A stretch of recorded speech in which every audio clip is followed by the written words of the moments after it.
log x plus 3 to the base of 3 minus log x minus 5 to the base of 3 is equals to 2.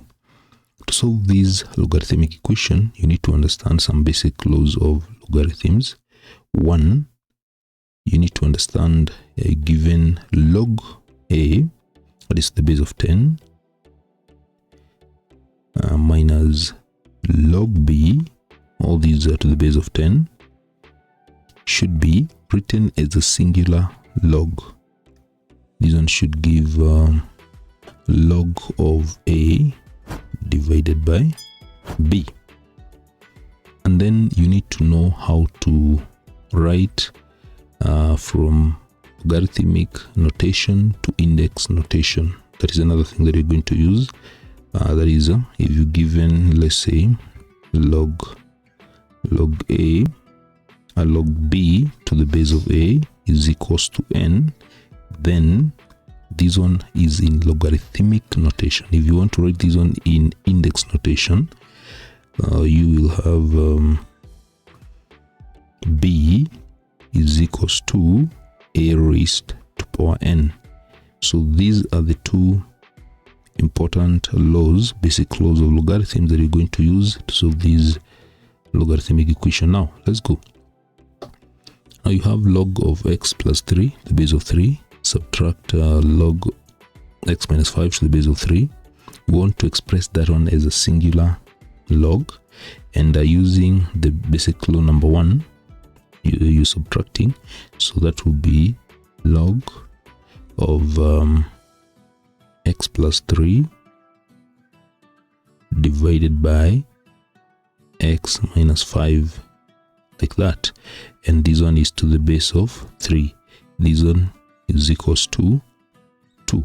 So we've used the law number 1 to express the left hand side of the equation as a singular log. Now when you look at this is written in logarithmic notation.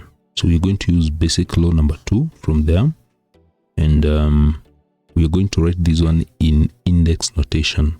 So this one will be using basic law number 2. We have x plus 3 divided by x minus 5. This one should give 3 raised to power 2. 3 raised to power 2. This one will give x plus 3 divided by x minus 5, and this will give 9. So we just need to solve this equation. Let's solve this equation, and we need just to cross multiply. Let's cross multiply. We have x plus 3 is equals to 9 multiplied by x minus 5. And this will give x plus 3 is equals to 9x minus 45. So bring the x's together.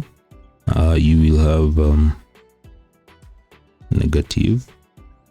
When you bring this, will be negative 8x is equals to negative 48, and this one will divide both sides by negative 8. X will be given by 6. So we've been able to solve for x by simply using these two basic laws that are here.